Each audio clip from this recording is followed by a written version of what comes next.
Welcome to episode 239 of the Refuse Fascism podcast, a podcast brought to you by volunteers with Refuse Fascism. I'm Mark Tinkleman, one of those volunteers and the guest host of this episode. Our regular host, Sam Goldman, is out with the flu, and we wish her a speedy recovery. The Refuse Fascism podcast exposes and analyzes the threat we face, promotes efforts to defend people targeted by the fascists, and most essentially aims to challenge, mobilize, and inspire the non-fascist majority of people living in the United States to engage in determined, defiant collective action to defeat Trump MAGA fascism. I want to thank our patrons and sustainers who make the show possible. Join our community today for as little as $2 a month at patreon.com/refusefascism. Thanks to those sharing the show, everyone who buys our merch to support and spread the show. See the show notes to get your sticker packs and beanies that are back.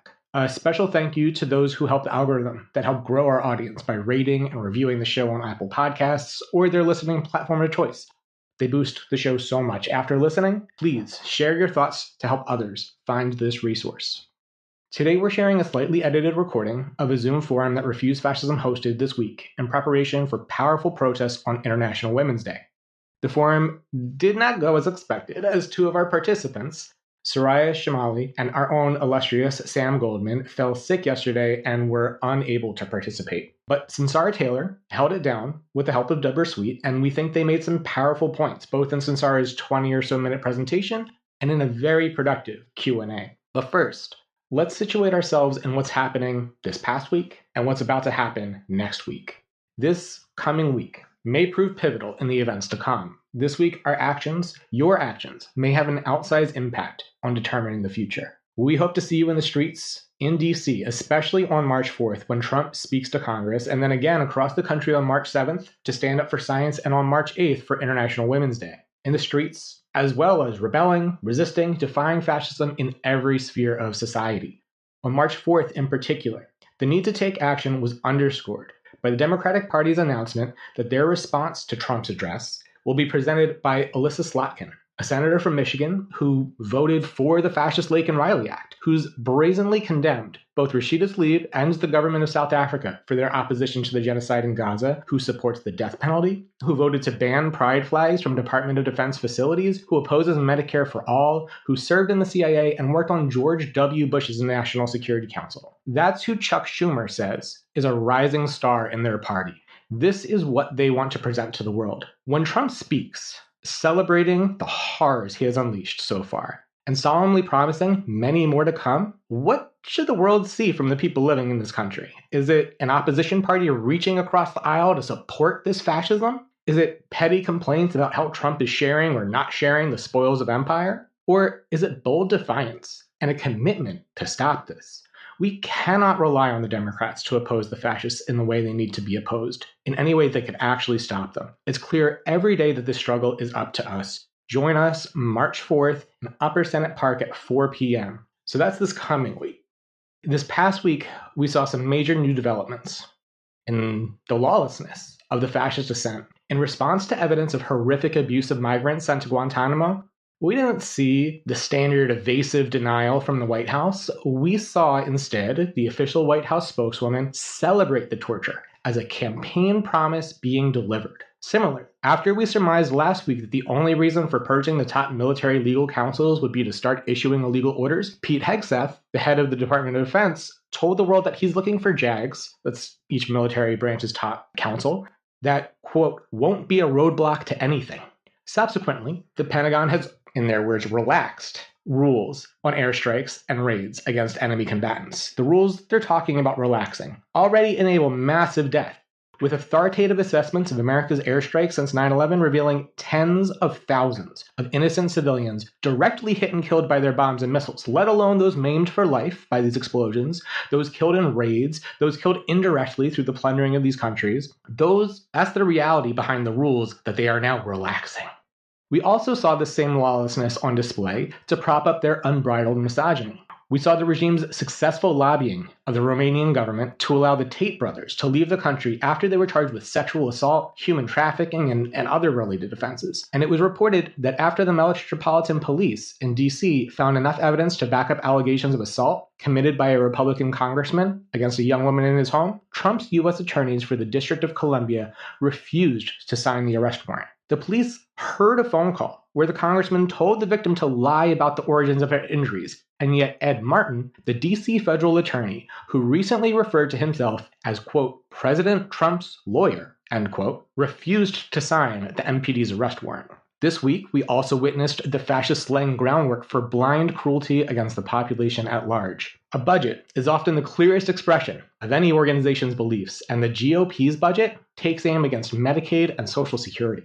We've witnessed the regime opening the door for deadly outbreaks of measles, tuberculosis, bird flu, and even the regular flu, with already deadly consequences. We're watching them decimate the centers of meteorological sciences, which will make natural disasters unimaginably more deadly. We also saw on live TV in front of the world the president and the vice president and the secretary of state of all of the United States, surrounded by sycophantic, hand-picked quote-unquote media, try to overtly extort a nation at war and fabricate reality TV-style drama in attempts to shame Zelensky into complying. This was a signal to the whole world that any pretense of principle is now being disregarded in favor of shameless domination. All of this as their strategy for transforming the entire government into a streamlined machine of fascist terror unfolds unabated. What unites the lawlessness, the immense state violence directed against oppressed people and people abroad, the destruction of essential infrastructure, and the weaponized disinformation, putting every human life at risk from diseases that had been eradicated decades ago? What unites all this is the fascist vision of government, where the sole functions of the state are to eradicate those that they see as subhuman or enemies, and to control populations through terror and enforced ignorance, while maximizing the immediate, unrestrained extraction and exploitation of every possible resource. This is what's uniting their actions, and is what we must find the ways to unite against. With that, here is Sunsara Taylor from the forum earlier this week. She's the co-founder of Refuse Fascism, and she's the host of the Revolution Nothing Less show. Thank you so much. I want to start with a quote from somebody who has deep knowledge of history and has spoken out and stood out for sounding the alarm against Trump MAGA fascism for at least 10 years and against the deeper roots of this American fascism for at least 30 years. And they wrote recently, Trump's fascist rule, like Hitler's before him, is a regime of horrors and is completely illegitimate. Hitler came to power through the normal processes of the Weimar Republic, the democratic form of capitalist rule in Germany in the 1930s. Hitler then trampled on and quickly put an end to the basic norms and principles of that republic, forcibly imposing in its place the open fascist dictatorship of the Nazis. This laid the basis for all the horrific atrocities committed by the Hitler-Nazi regime, atrocities which were not committed all at once, but in an escalating way over the next decade, resulting in the genocidal murder of 6 million Jews. Even with particular differences, what is happening now with Trump's fascist rule also involves a terrible momentum that will involve massive, monstrous crimes against humanity in this country and all over the world. So that quote is from the revolutionary leader Bob Avakian, who, as Debra said, I'm a follower of. I might say a few more words about him later. But he goes on in this new piece that he just posted at revcom.us. You can find the whole piece. He goes on to make clear that the stakes today with Trump MAGA are even higher than they were with Hitler and the Nazis. And this is because the U.S. is the world's most dominant, oppressive, and powerful imperialist nation that has ever existed. And this fascism is coming to power at a time when humanity itself faces two existential crises, threats to its very existence. That is the climate catastrophe, which Trump MAGA are accelerating, and the threat of nuclear war, which could devastate and end human civilization as we know it, which Trump is also escalating. So it's important to note, as Bob Avakian does in this quote, that as in Germany and in this country today, the atrocities of fascism did not happen all at once. They escalated over a decade. There was a direction and a growing momentum all along the way. But what set the stage for the greatest horrors was early on the systematic trampling of all the basic norms and principles that had existed previously. The turning of every instrument of the state and of society more broadly, the courts, the laws, the legislature, the media, the education system, and more, into instruments of fascist atrocity. That is what paved the way for the death camps in Nazi Germany And a similar process is taking place today. It is Trump breaking all the precedents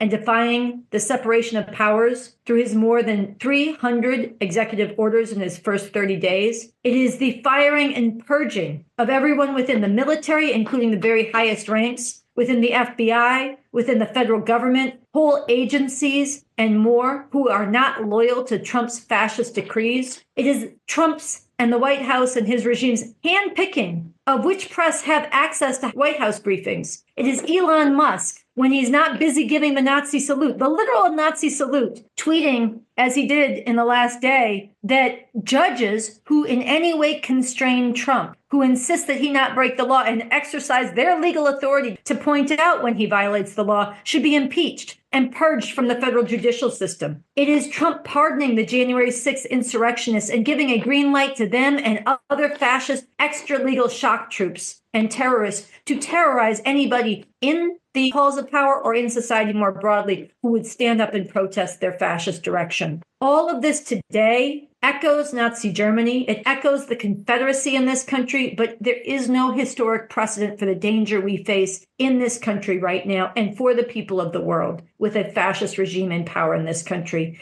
And in this country, the program of fascism is woven together with deeply rooted white supremacy, genocidal anti-immigrant persecution and roundups and deportations, vicious patriarchal and punishing views towards women and LGBT people, unthinking and anti-science worldview, and the bludgeoning of the people of the world under the banner of America First, and much more. Up to now, the overwhelming response throughout society has been to capitulate to this, to normalize this, to make some words of protest, to grumble, to complain, but to look out for self, to turn inward, and to go along. The streets are silent, and way too many of the institutions are conforming to Trump's dictates. This has got to stop. It has to stop within the institutions of power and government and other parts of society, and it has to be stopped. And the people within those institutions need to be given the backbone to stand up to this by people flooding the streets, standing up, saying no, and saying, as Debra herself said in the welcoming, in the name of humanity, we refuse to accept a fascist America. The Trump fascist regime must go. The time to stop fascism is before it becomes too late. And this is what makes the protest that Refuse Fascism is holding in D.C. on Tuesday, March 4th, when Trump goes to speak to Congress, so important. He's violating and running roughshod over all of congressional powers and checks and balances that they're supposed to have over the executive branch. And instead of protesting and standing up and demanding that their separate powers be respected, including around budget and other things, they've invited Trump, an utterly supine and subservient Congress right now. Obviously, the fascist Speaker of the House, Johnson, is who invited Trump, but we do not see the kind of opposition that one would expect and demand. And so there has to be the opposition from the streets, from below, in front of the White House, when the eyes of the world are watching. That's where we need to be. And it's what makes the International Women's Day protests on March 8th so important. And I will talk more about these protests and what we aim to kick off to really create the kind of profound groundswell of opposition. Not one-time hit symbolic protest, but protest that calls forward the tens of millions of decent people in this country who hate and fear what they see happening under Trump, but who up till now have been passive, silent, cowed, terrified, demobilized, overwhelmed, demoralized, whatever it is, but to get them out of their stupor and into the streets with their righteous anger and determination to stop this fascist juggernaut. So before I speak a little bit more about what we are doing in these protests and the vision of driving this regime from power, let me speak about the International Women's Day focus and the particular dimension of this regime that is targeting women and LGBT people. Already, because of Trump, abortion is banned in half the states in this country. And as horrific as it is, and hopefully you have heard of the women who've been documented to have lost their lives because of the bans on abortion, because they could not get miscarriage management treatment, even when the fetus inside them had zero chance of survival, they let these women die. This has now been documented in several states. But as horrific as these deaths are, and they truly are, it is not just the deaths of women. It is far more than the deaths. It is the forced motherhood of tens of thousands of women that has already taken place because of Trump's Supreme Court appointees. That's why abortion rights were overturned.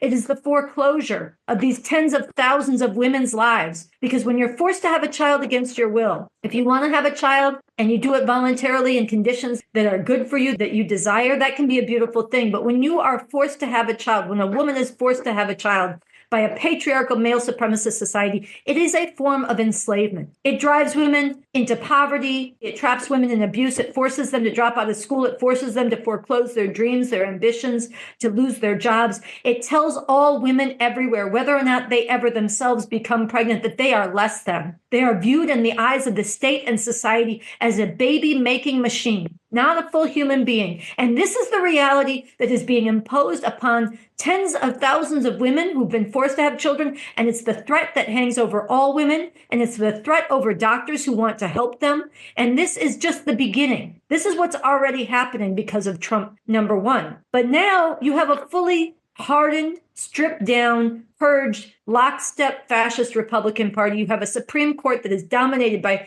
Christian fascist judges appointed by Trump and others. And they are going for a national abortion ban. They're going beyond that. They are going for birth control. And there is talk among J.D. Vance's Theo Bros, and it's very real talk, about going for women's right to vote. These people are deadly serious. And at the heart of this movement is a Christian fascist hardcore who are rooted in the literal Bible, the Bible taken literally, and the commandments in the Bible that make clear that the attack on abortion was never about babies, but always about controlling women, that women's duty is to bear children, to be submissive, silent property of their husbands, and to bear children to make up for, as they believe it, as it was written in the Old Testament and the literal interpretation of the Bible, that women are supposed to have pain in childbirth as punishment for the myth of women causing original sin. This is a juggernaut of enslavement for women, and it's just beginning. And then you can look at what they are bringing forward against LGBT people. Already the violence against trans people at the hands of the state, the utter erasure of trans people, the threats against hospitals, the canceling of appointments at hospitals who've been threatened to lose their funding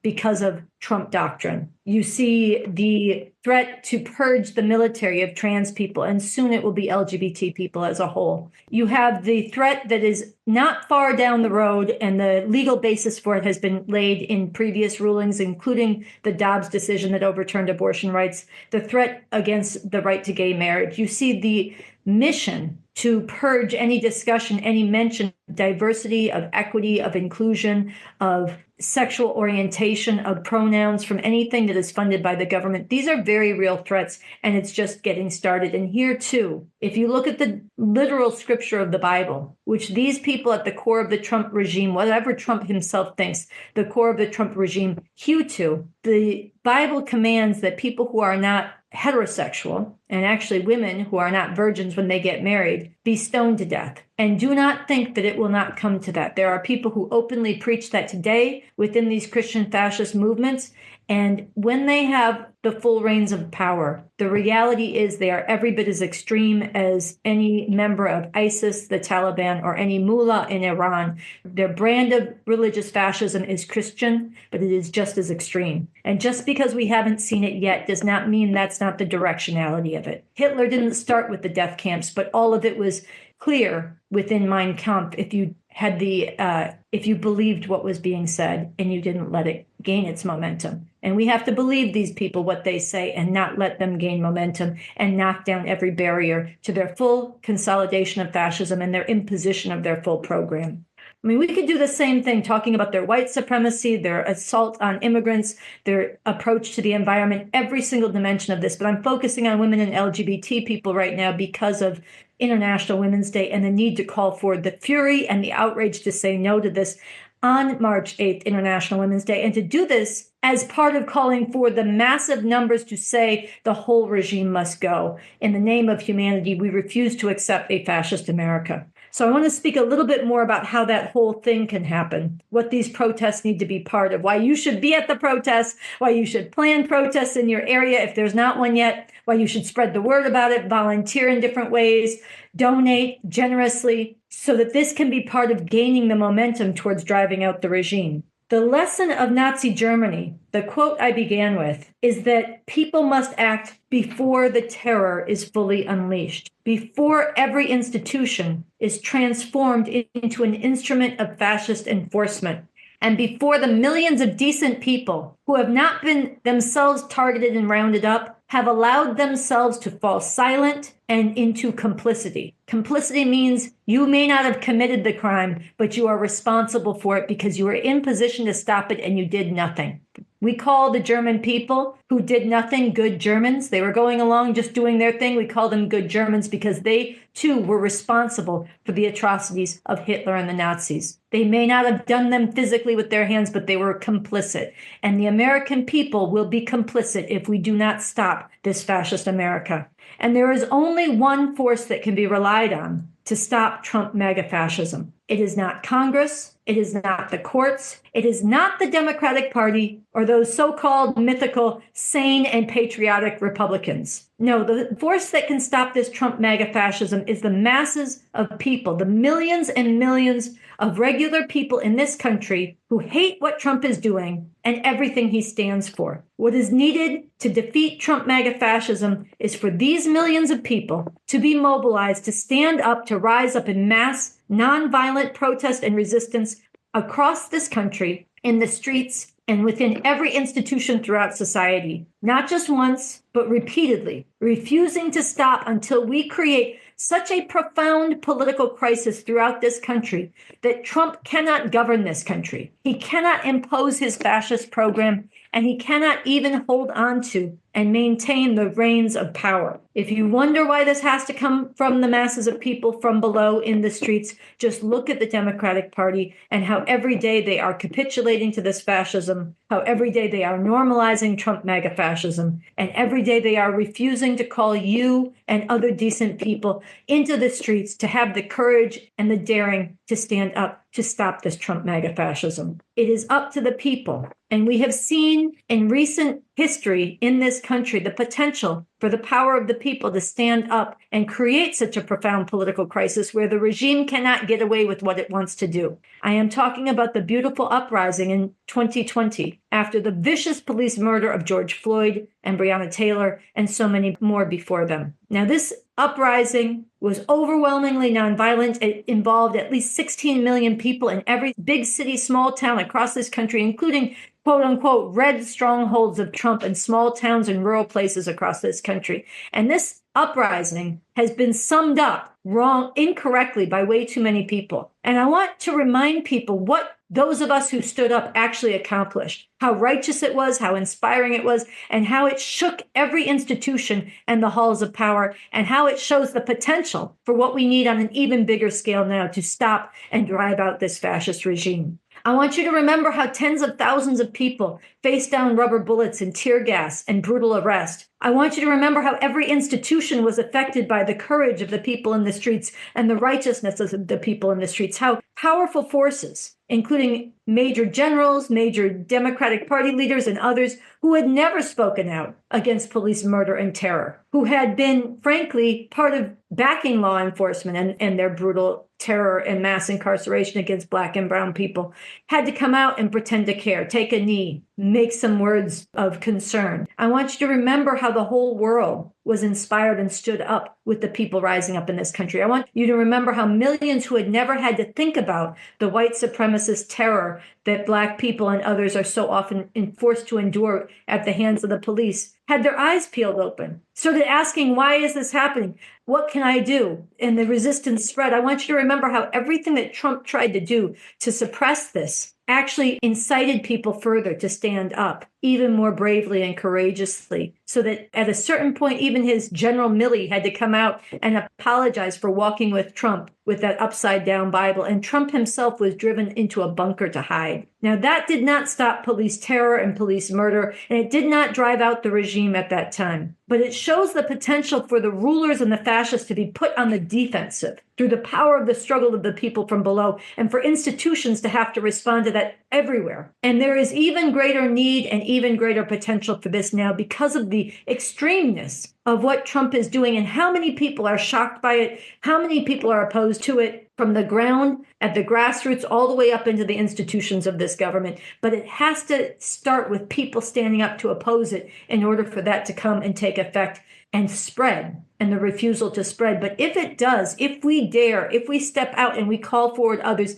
and again, we do it not just once and go home, not just symbolically with the hope somebody listens, but with the determination that in the name of humanity, we refuse to accept a fascist America. In the name of humanity, we refuse to accept the erasure of trans people. We refuse to accept LGBT people being slammed back into the closet. We refuse to accept the open and brutal enslavement of women, the valorization of sexual assault and misogyny, the forced motherhood that is coming, everything else this regime stands for. If we stand up and say that and gather more, there is a chance, not a guarantee, but a real chance that we, through courage and sacrifice and struggle in our millions, can create the kind of profound political crisis where Trump cannot maintain the reins of power, where he cannot impose this fascist program. And that and nothing less is what we must aim to do. And it begins right now. It begins by bringing as many people as we can into the streets of DC on March 4th, the day that Trump is there speaking to his supine Congress,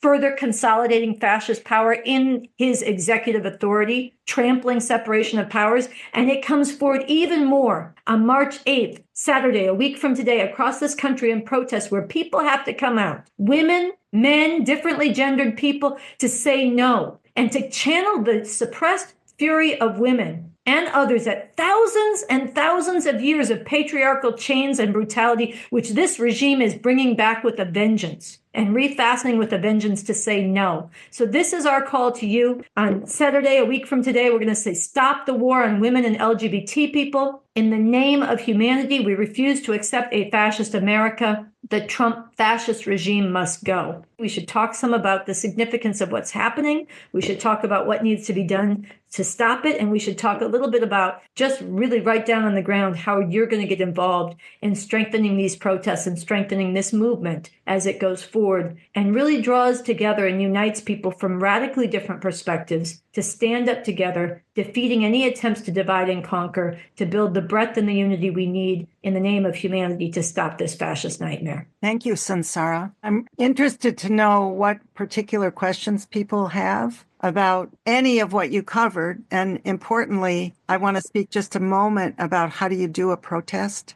There are good resources thanks to a volunteer on refusefascism.org. You can get resources for protests in general and particular for the March 8th protests. We have some new stickers that I am very happy that a volunteer designed. That's the rainbow no. Somebody mentioned to me that it may be happening or may be possible that rainbows are going to be banned in schools because they would convey the wrong message. So up with the rainbows, up with the humanity, and let's organize these protests. We've got a link on the website where you can sign up to host a protest. If you don't have it all together right now, understood, that's always the position we're in. We don't have it all together. We figure out how to do it.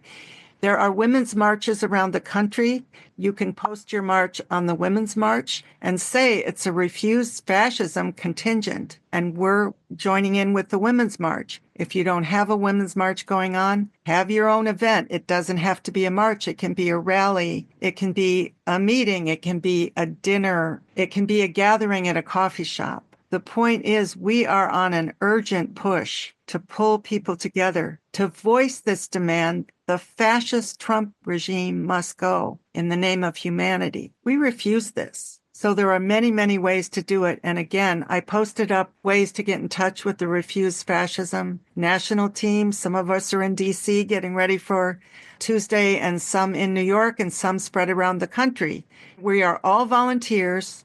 We are raising money for the stuff that you're seeing to produce these protests and to build a national movement with the kind of determination, certitude, and solidarity that can go out and unify many, many thousands of people right now, and very soon the millions of people that are needed to be in the street. So we do want to hear from you, and we will work with you wherever you are helping to get this going. So I hope that gets some people thinking about even what one person can do right now.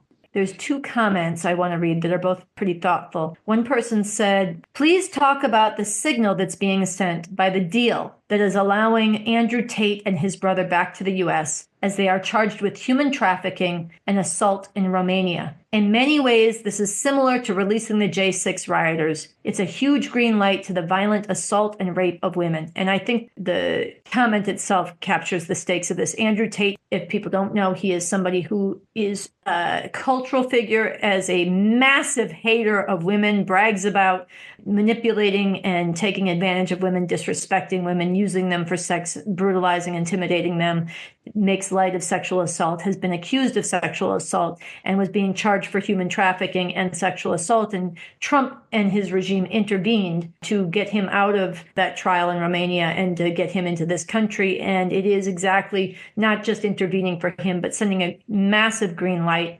to rape, violent sexual assault against women and disrespect of women, which Trump is somebody who not only appoints people, he goes beyond saying, look, if you're accused of sexual assault, we shouldn't punish you unless it's proven, which is a valid thing, to saying that being accused of sexual assault makes you even a better appointee, somebody that he's more proud to appoint. And so this is a very big signal. I think that's right. There was one other comment. It says, one of the outcomes of the fascist Dobbs law overturning abortion is that fewer doctors are being trained in knowing how to recognize the emergency situation of an ectopic pregnancy, which is a pregnancy outside of the uterus, which is abnormal and life-threatening. And I'll add, ectopic pregnancies are never viable. They are a very big threat to the woman, but they are never viable. And yet, in these circumstances, doctors are not allowed to intervene if there's an abortion ban. Also, medical students who are in medical schools in fascist areas of the country who want to go into OBGYN care have to spend extra time and money to go places where they can get training that they need.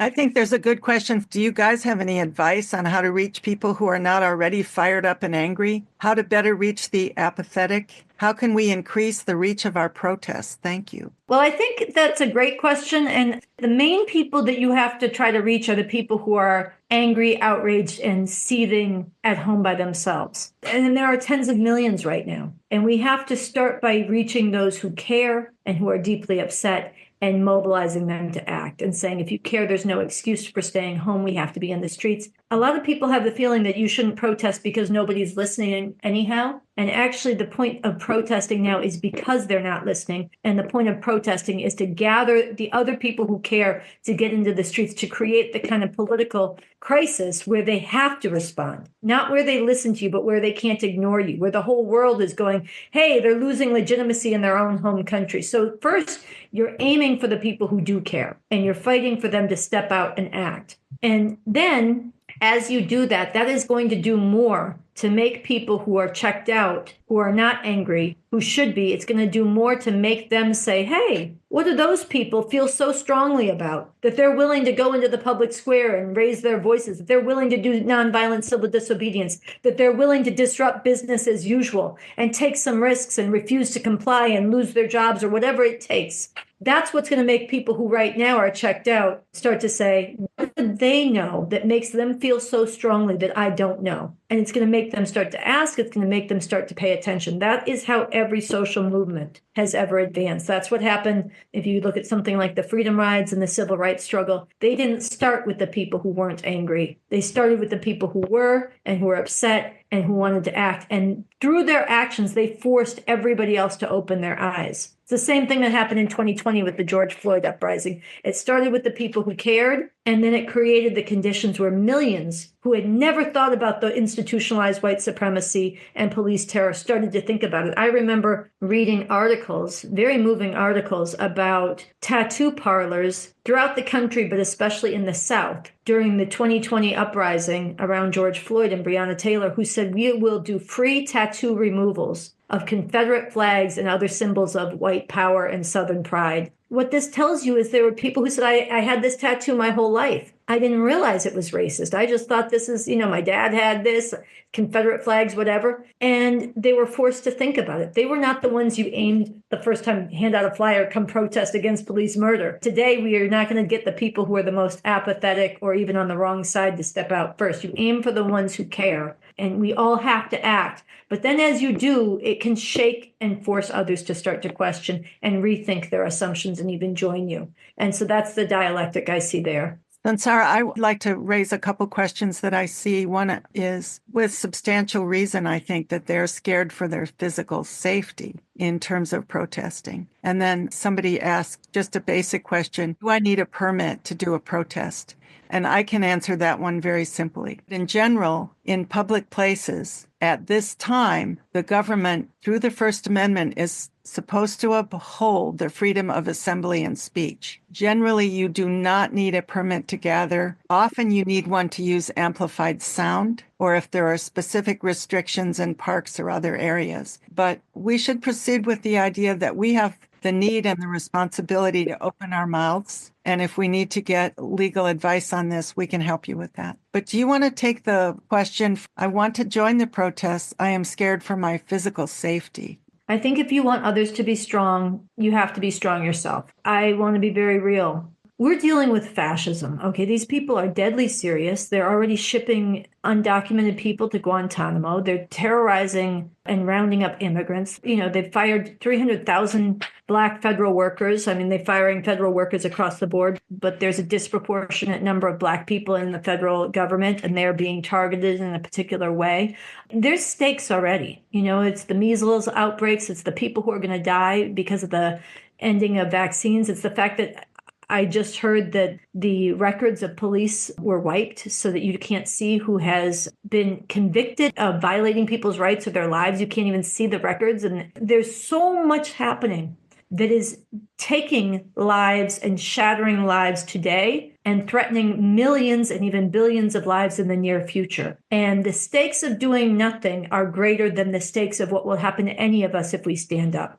And so I think we have to put this in perspective. There will be sacrifice. Anybody who tells you that there's not going to be sacrifice in stopping fascism is either not being honest or not themselves confronting reality fully. We should take as many precautions as we can to have each other's backs. We should refuse fascism as a nonviolent movement, and we do not let ourselves get provoked. We don't want to give the fascists an opportunity to come down either with extra legal terror or through the state. But people do have the right to defend themselves and have each other's backs. Wherever possible, we should stand together. If there's a situation where the protests are two-sided, we should leave together. We should have each other's backs.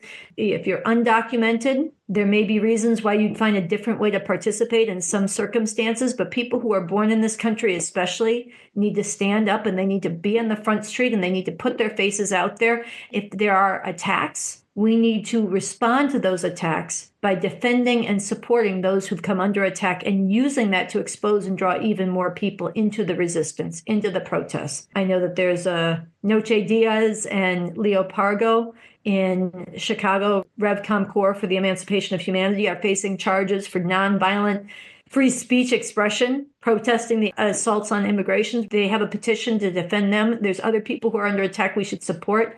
But I think there's no doing this on the cheap, and people have to be able to look in the mirror and say, are you going to look out for yourself, or are you going to look out for humanity? And we should look out for humanity, and we should stand up, and we look at history. We uphold those who put it on the line. People loved John Lewis for good trouble. He walked across the Edmund Pettus Bridge, and he did get his skull cracked open. And he was right, and he was with a bunch of people who were right, and they changed history. It doesn't mean everybody's going to have to do that.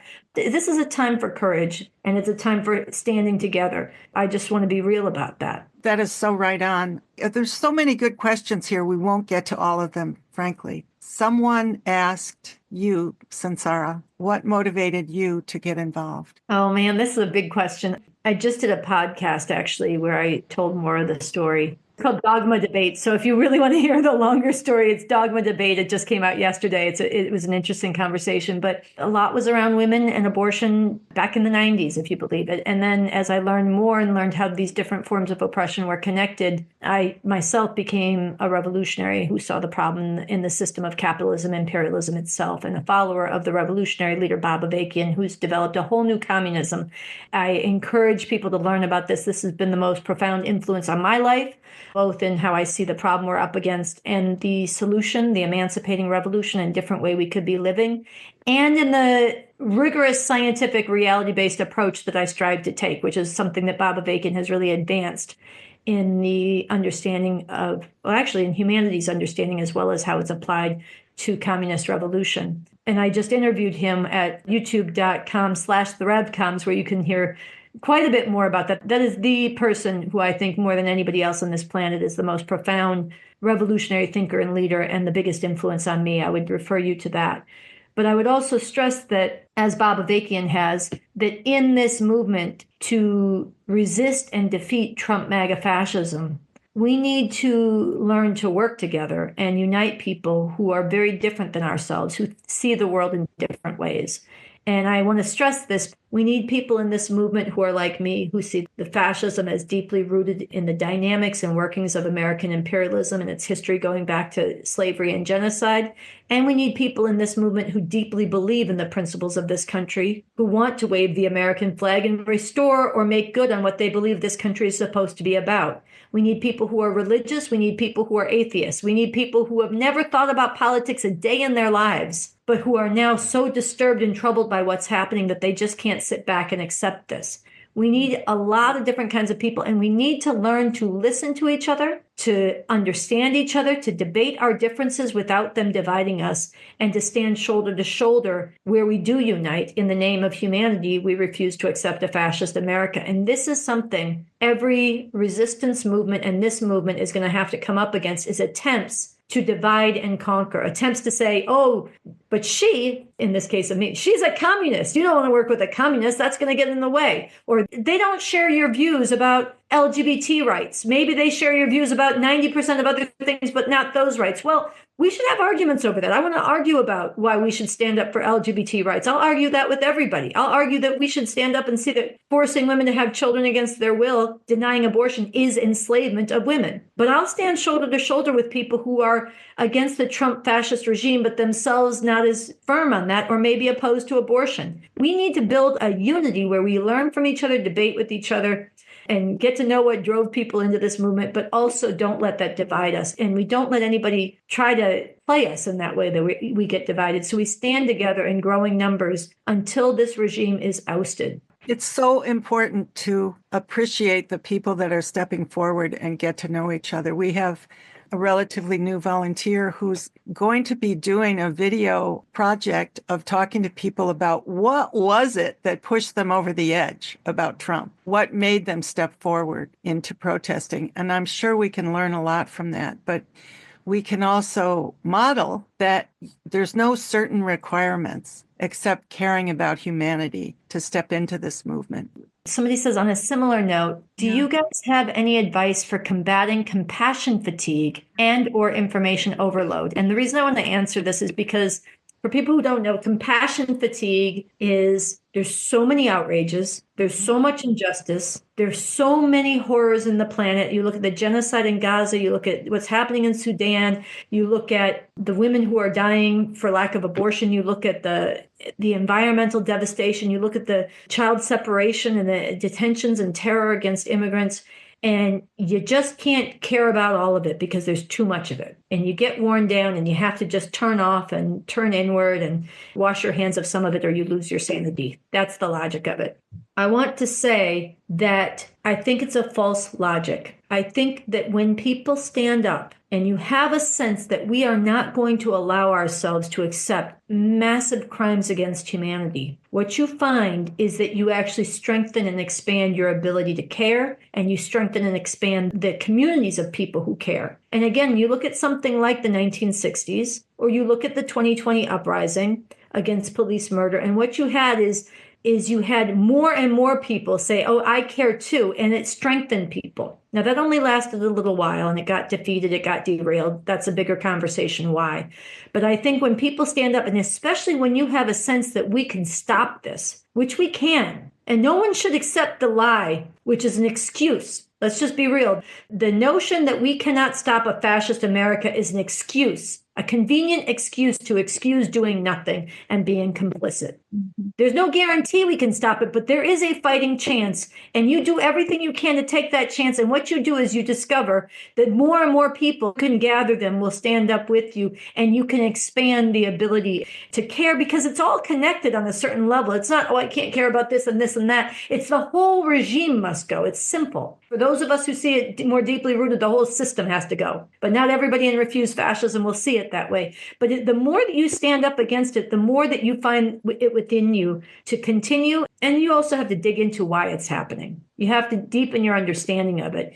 And I think that, I hate to be corny or anything like that about it, but it's the idea that if you sit back and you harbor and hoard and preserve your compassion, you're going to end up with less of it. You actually have to get out there, and it's one way or the other. I hope that speaks to what you're raising, but I think it's a myth. And I think it's a myth that's promoted by the liberal kind of voices of, I care, but I can't really change it. And how do you take care of you in a troubled time, versus how do we care for humanity in the world and each other in the process and service of that? I want to just comment, Erica made a point here. White supremacy won't die until white people see it as a white issue they need to solve, rather than a Black issue that they need to empathize with. I think it speaks to your point around a diverse movement. This responsibility for humanity rests way beyond a certain section of people. Someone told me a conversation they had where a Black woman was saying, well, it's really white women's responsibility to fight for women's rights because we've already done that, and you got to figure that out. No, it's everyone's responsibility to fight for emancipating humanity, in my book. And I'm going to be really firm on that, and not only welcoming everyone in, but not allowing us to be divided up on the basis of gender, no gender, nationality, language, citizenship, for God's sakes, not that. There are no illegals. There should be no illegals in our world, in my opinion. Everyone as a human being has the right to live. There's many questions here, and I just wondered, Sunsara, if you want to take the one from the Q&A about how to approach different sections of people. Somebody wants to hear about my interaction with Richard Nixon, if it's appropriate.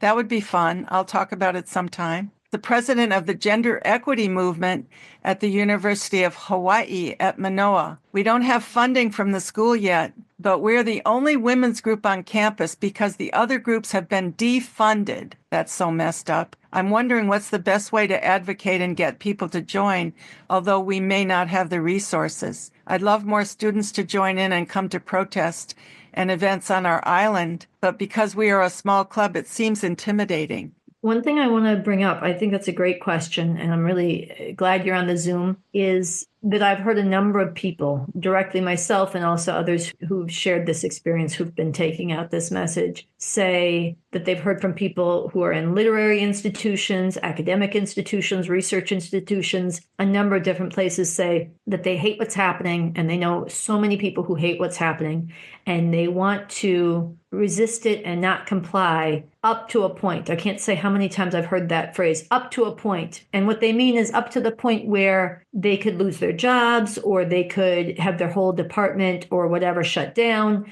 And the logic of that is they think they can continue to do some good. They're going to do as much as they can, resist as much as they can, continue to do the teaching or the services or whatever it is they can, as much as they can, while complying as much as they're required to in order to not jeopardize the whole thing. And I think, again, I'm not prescribing, and I'm not in position to prescribe what you should do at your institution specifically this week, tomorrow, next day. But I want to say the logic of resisting up to a point is actually not resisting, it's collaboration. It's collaboration with fascism. It's normalizing fascism. It's accommodating to fascism. It's accepting the ever shrinking ground, the ever greater encroachment of fascist imposition into the institutions and takeover and chill. And the more that people go along, the more they will go along, the more the logic. It doesn't get easier to resist later. It gets harder. Any time is the right time to do the right thing. But I think that the more that people draw sharp lines and stand stand up and say no and use their platforms while they have them.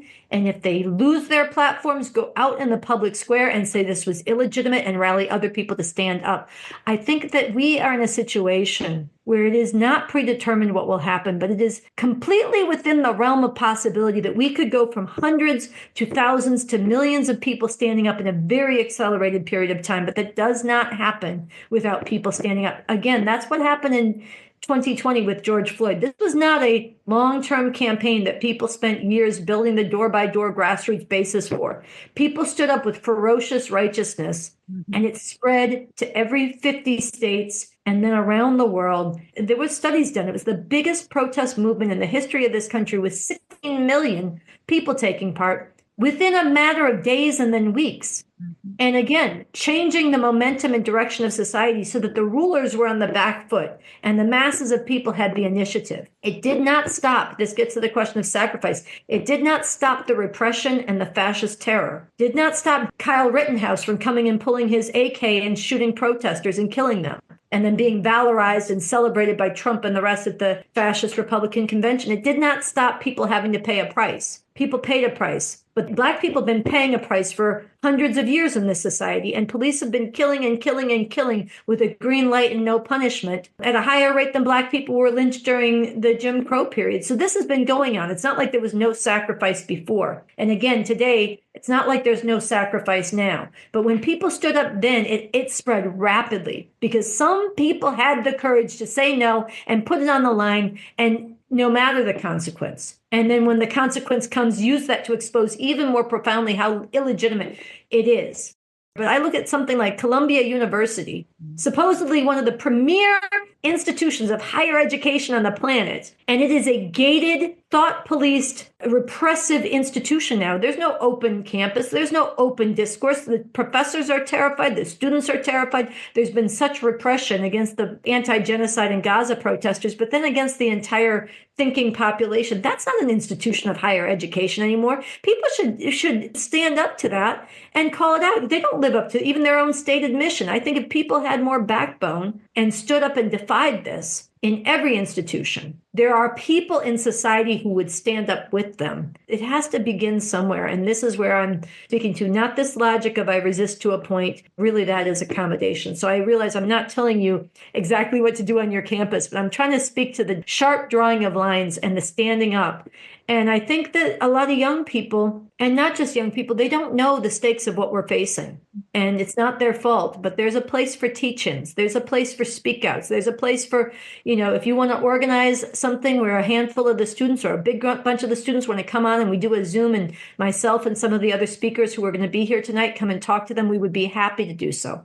If you want to be on the panel and share your experiences and draw in other academics from around the country who are facing similar challenges, we need to do this together. So I'm trying to set an orientation, but also very concretely, let's organize, let's pull some people together, let's work on this problem. Really important. Most people in college today don't remember that much before Trump won. We are discovering they kind of think this is normal and they've been normalized, and they don't have models enough of people standing up, resisting, telling the truth, and challenging what's going on. In that sense, we are path breakers. We're not accepting the easy road, and we're really challenging people to do something that is not state sanctioned right now, and it may really be not sanctioned in the not too distant future. So I really appreciate the level to which people are wrangling about how do we do this. There were other questions raised about how to get to people in various institutions. Yeah, I see a comment here. I work at a college that is partially federally funded. They already have changed the name of the DEI Center, and I even had to talk to a lawyer about a sex education event because I was discussing LGBT rights. How else can I resist instead of just doing it? And I would like to say that we have these two people working in academia, at least on this Zoom right now. Let's organize a Zoom and wrestle with this together and figure out, is there a way, not just individually, but collectively, to reach out to other academics and give voice to this? There should be a national day of protest among students and faculty saying no to this. There might be creative ways of defying this that are collective. Look, every single right that we have needs to be exercised and insisted upon.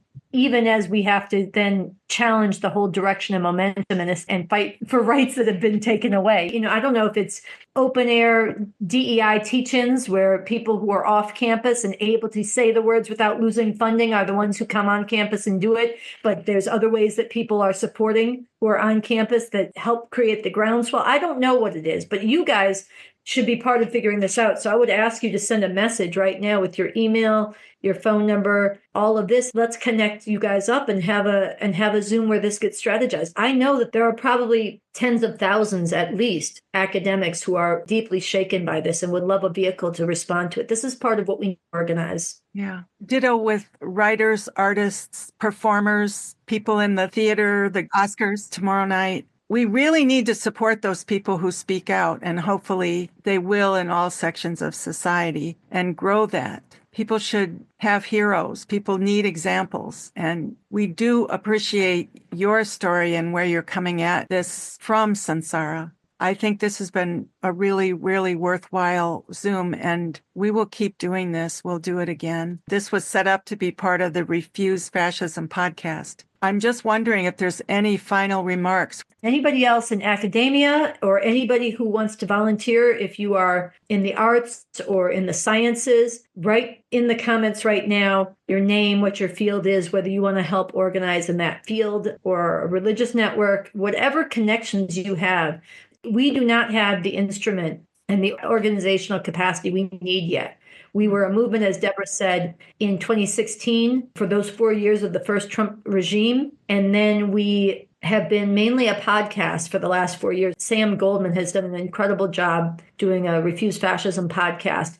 And we've been a network of people tracking and paying attention to the development of fascism and bringing on experts with different insights on it. But we've not been an activist movement in at least 4 years. We've not had an organized mass base, and we need all hands on deck. We need people to volunteer who can help with database management, people who can help with social media, people who can manage social media campaigns, people who can do graphic design, people who are willing to phone bank, people who are willing to drive and pick up posters and stickers from the print shop or make the orders and help bring them to protest, people who can lead protests, people who can learn to lead protests, people who can go and do, we have a PowerPoint presentation that we've developed, who can go and give it to church groups, to student groups, to spread it around and let people know what we're facing. We need all kinds of volunteers, and we need people to find creative ways to bring your talents, your skills to bear around the unifying demand. And this is, I guess, my final comment, to really underscore the unifying demand in the name of humanity, thinking about the billions of people on this planet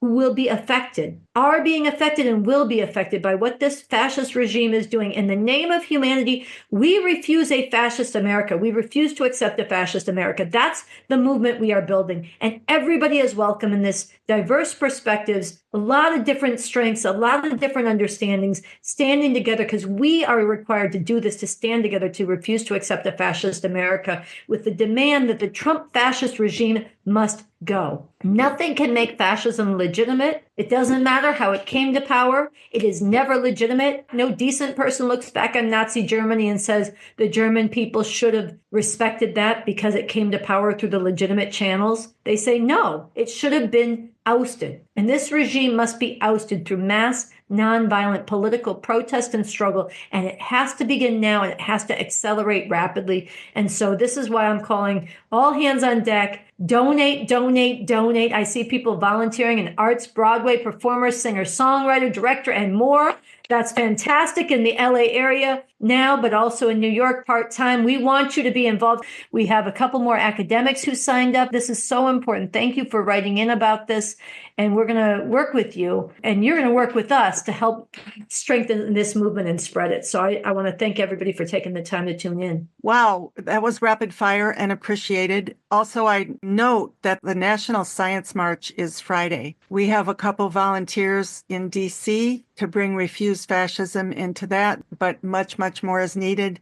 These science marches are taking place around the country the day before International Women's Day. So if you can be involved in that, get in touch too, and maybe we can hook you up with others. Last point for today, International Women's Day, a week from today. You can host or find an event at refusefascism.org. Still time to plan an event to participate in the Women's March with a Refuse Fascism contingent. As I said, we have some of our team is in DC and we'll be on the ground. We need all sorts of help. Anyone who's going to be in DC on Tuesday and can fit into one of the volunteer slots, really need your help, would really welcome it. And we can give you an orientation on what we're going to be doing down there. It's important that every single person who can steps up right now. Anyone who grasps even a part of this should be moved into action right now to join with many others and grow this movement, whether it's donating, volunteering, writing. There are so many things that cry out to be done in response to the horrors that are hitting us every single day. Again, it's refusefascism.org. I want to thank Sunsara for coming on. I want to send love and best wishes to our Sam and Soraya, who could not come on today. Thanks to people for coming on. In the name of humanity, we refuse to accept a fascist America. Thanks, everyone. Thanks for listening to Refuse Fascism. Join me and Sunsara on Tuesday in DC. That's 4 p.m. at Upper Senate Park. And this Saturday in the streets nationwide. Refuse Fascism International Women's Day protests have already been announced in NYC, 1 p.m. at Union Square, in Los Angeles, 3 p.m. at West Hollywood Park, in San Antonio at noon at Travis Park, and in cities across the country, including Santa Fe, Philadelphia, Cleveland, Seattle, Honolulu, and more. See info in the show notes. Want to support the show? Spread the imperative and support the show by getting merch. See the show notes for t-shirts, hats, sweatshirts, and more. Join our Patreon community to fuel refusal of this fascist nightmare. Patreon.com/refusefascism. And share the show with others. Rate and review on Apple Podcasts or wherever you listen. Comment on our socials or YouTube. It makes a difference and it's so appreciated. Connect with us on social media. Refuse Fascism on almost every platform, including on Blue Sky, and find Sam on TikTok at SamBGoldmanRF. As always, thanks to Richie Marini, Lena Thorne, and Sam Goldman for helping produce this episode.